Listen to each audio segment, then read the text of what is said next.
আজ হলো মঙ্গলবার, আর মঙ্গলবারের দিন আমার পড়ানো ছুটি থাকে। খুব দরকারি না হলে মঙ্গলবারের দিনটা পড়াই না, তো ছুটিই থাকে। তো আজকে সকালবেলা উঠে আগে বিছানাটা ভালো করে ঝেড়ে পরিষ্কার করে নিলাম, তারপরে যাব বাজার করতে। আর এখন যেহেতু গরমকাল, বিছানাতে না লাল লাল পিঁপড়ে উঠতে শুরু করে দিয়েছে। আজ হচ্ছে আমার বাজার করার দিন, আর তার জন্য আমি রেডি হয়ে গেছি।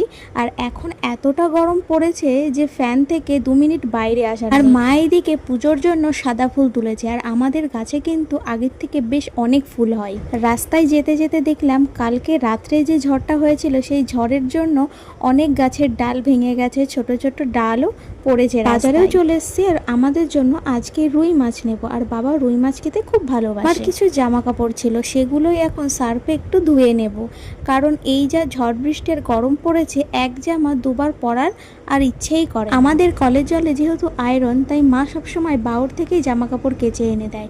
কিন্তু আজকে মা তাড়াতাড়ি স্নান করে চলে এসছে, আর আমারও দেওয়ার সময় হয়। তো রোদের জন্য বাইরে বেশিক্ষণ দাঁড়ানোও যাচ্ছে না, জামা কাপড়গুলো তাড়াতাড়ি ধুয়ে এবার আমি ঘরে চলে যাব। আমি দুটো থালায় আমসত্ত্ব দিয়েছিলাম, কিন্তু সেগুলো এতটাই পাতলা হয়ে গেছে যে আমাকে আবার আম গুলে জাল দিয়ে লেয়ার দিতে হবে। মানে লেয়ার না দিলে কিন্তু পুরো হবে না। আগেকার দিনে আমার ঠাকুমা দিদারা কিন্তু জাল দিয়ে দিত না, পাকা আম ভালো করে ডলে তার থেকে রস বের করেই কিন্তু থালায় দিয়ে রোদে শুকিয়ে নিত। তাতেই এত সুন্দর আমসত্ত্ব হতো, এত টেস্ট থাকতো, আর অনেক দিন ধরে খাওয়া যেত। আমার আবার সেকেন্ড লেয়ার দেওয়া কিন্তু কমপ্লিট হয়ে গেছে।